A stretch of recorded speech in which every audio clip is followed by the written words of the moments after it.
Si te dicen India, dice el abuelo, ellos no saben de estrellas. No importa que te digan India, ¿qué podré enseñar? Quien no conozca las cosas bellas y no querrán verte digna, solo por vestir tu raíz, tu divina esencia. Tus ojos saben esperar el mañana y platicarle al sol que se siente mirar desde la más grande ventana.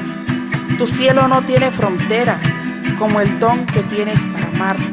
India, sí, India, a muchas leguas, la que canta con los pájaros, la que nuevas voces estrena, la que hoy le arranca los versos a un juglar que le canta las quimeras. Ser un sueño viviente es ilusión, así tú, enseñando y aprendiendo, bella entre la gente, sobre todas las miradas, sí, sobre todas ellas. ¿Qué importa que te digan India? Dice el abuelo, que ellos no saben de estrellas.